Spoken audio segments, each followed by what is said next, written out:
Forgetting about your wallet is a little different than forgetting about your guitar. If you forget your wallet, well, maybe you just can't buy that cheeseburger. But when you forget your guitar, you forget so much more. The joy you had when you first saw it, picking out your favorite color, waiting for it to arrive, counting down the days till it shows up.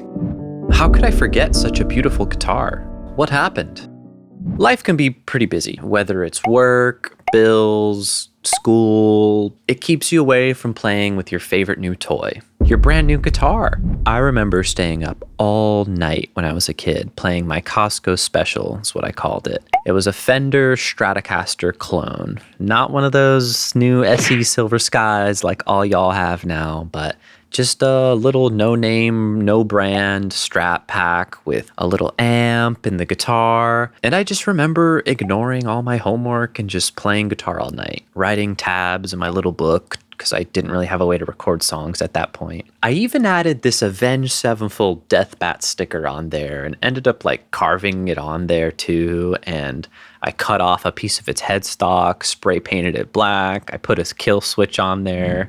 I did a lot of things to that guitar, but I played it. It brought me so much joy until the next guitar. But now I'm not so little, and I've aged out of the kids next door. I've moved a few times, and I've made a few different friends over the years. I really just don't have the time that I used to. When you're a kid, you kind of have all the time in the world, but the more you grow up, you kind of start to lose that time you had to play guitar all the time. And for me, I just kind of let it get away from me. Before I became a full-time music producer, I was just a kid playing guitar in his bedroom. I didn't know anyone, I didn't have any musical connections. I was just playing guitar by myself in my room, learning Black Sabbath songs, Avenged Sevenfold, all kinds of stuff. Dreaming of starting my own band, just like my rock heroes.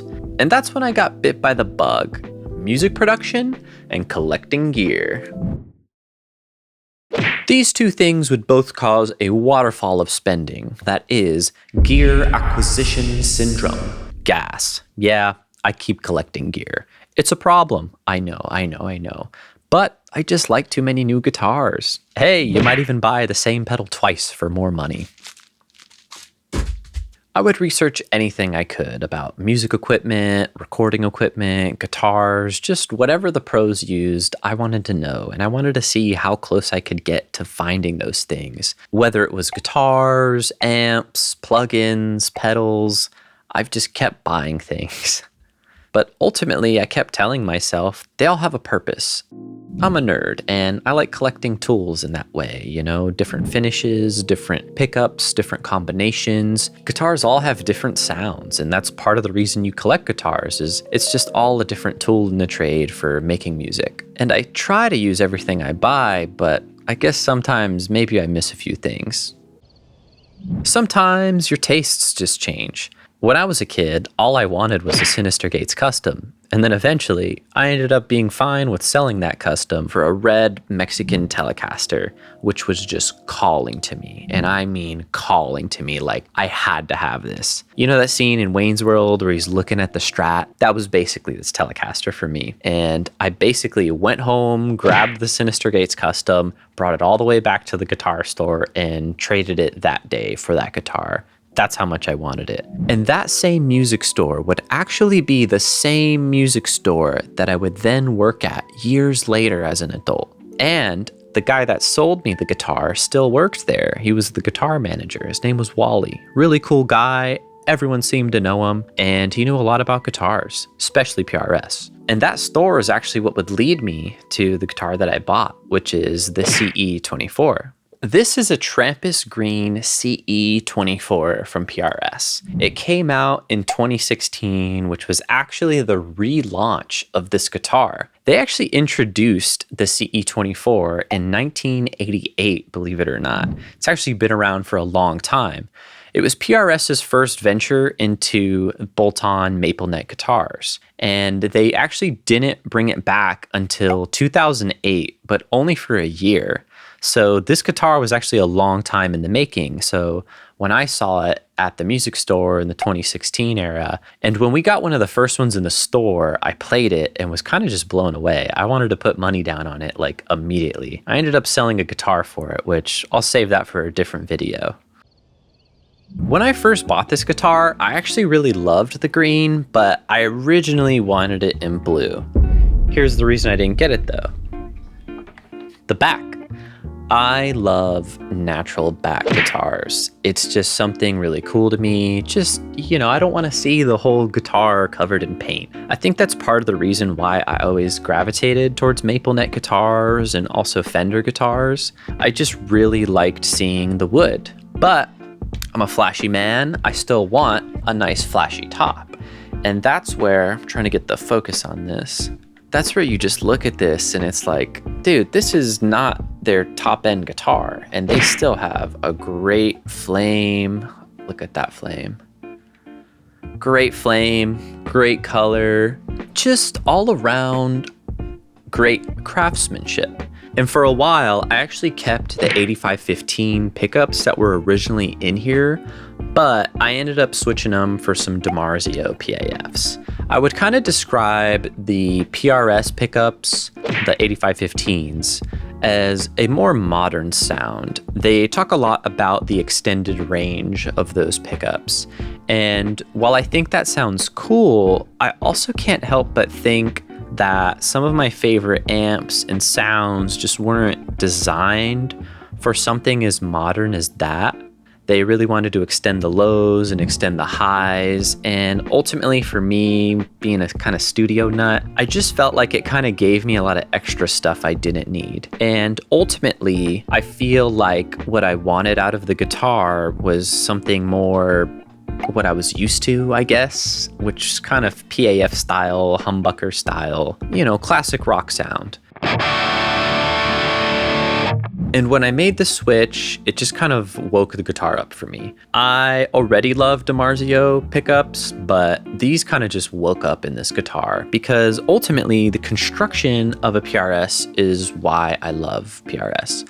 They have a very consistent fretboard. The frets are very nice and straight. The intonation is honestly perfect on my guitar. And it kind of just blows me away that I got something so awesome first try. I think a lot of people are scared that they might get a guitar, not like it. And I think I've been really fortunate in that way. Also, this has locking tuners, forgot to mention.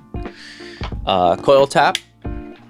And it's got a tremolo that I don't have the bar on because, to be honest, I don't really use it a lot because when you're in the studio, when this thing starts bending while you're in the middle of playing rhythm, your tuning is going to be all over the place. So that's a little studio tip for you there for free. And the radius is really cool on this because from what I understand, it's a compound radius. So it starts off, oops, let me get it all.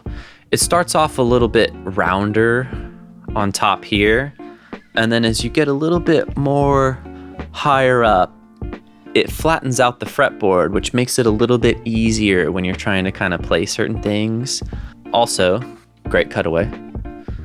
The neck profile was also something that I really liked. I just felt like they really kind of nailed this comfortable feel. It's not too chunky, not too thin. I'm not really someone that likes a super thin neck. I've kind of steered away from certain Ibanez guitars for that reason, but this definitely kind of nailed it for me. I usually prefer a baseball bat style neck. I really love a 58 Les Paul neck, but this definitely was a nice compromise for someone that wants something a little bit smaller. The cool part about learning how to tinker on your gear is that you get to experiment with it. You get to try new pickups and try different potentiometers and tuners and whatever else. You really get to customize your guitar a lot. That's something that I would say is invaluable in the studio. Being able to fix things and work on guitars is definitely a very useful skill. I've gotten to work on guitars from the 50s to the 60s. Honestly, just the 50s till now. I've gotten to work on a guitar probably from every decade. It's definitely one of the perks of working with really cool bands. And the only reason I've been able to work on guitars like that is because I've spent so much time learning on how to do so many things. PRS has just been on fire lately with the Silver Sky, the new SE Silver Sky. Mark Tremonti had his amp. I remember when I first started working with him. The MT15, really killer amp, small size, super inexpensive. Honestly, a great bang for your buck metal amp. And also the new Myles Kennedy signature, the NF53 that PRS put out. I actually got a chance to play around and set up all of Myles Kennedy and Mark Tremonti's guitars when we were doing the Alter Bridge records. And, it just reminds you how great some of these guitars are. So I really just needed to kind of brush the dust off my CE24 and see why I loved it in the first place. So with all the hype of PRS and my Les Paul being broken, which I made a video about if you're interested in that, I decided it was time to pick up my PRS. The more I played it, the more I just remembered how much I loved it and why I bought it in the first place. It was just a great feeling guitar, a great sounding guitar, just something that you just know you want to keep forever. And it's a guitar that I probably will keep forever. Maybe it's time to look around. Do you have something that's just collecting dust? Maybe a guitar, maybe a keyboard, maybe that electronic drum set you bought. I think as gearheads, we can be caught up in the next big thing, FOMO. I know if I had the money, I definitely would have been buying one of those Tom DeLonge Strats. But I know the reality is I have a Strat at home that I can play Aliens Exist on. But I have guitars. I've actually got my own nylon string that's kind of like the Tim Henson one. I've got my own PRS. I've got my own Strat. I've technically got guitars that kind of do the thing that these guitars that are coming out already do. It's just more finishes and different designs, guys. Maybe there's something else in your life. Maybe you did photography. Maybe you bought a new video game console. Maybe there's just something in your life that you haven't really been given the attention that you remember gives you joy.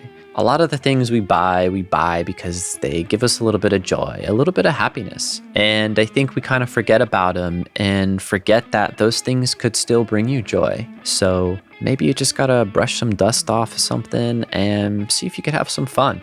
Let me know what you find, and most of all, keep playing music. Peace out.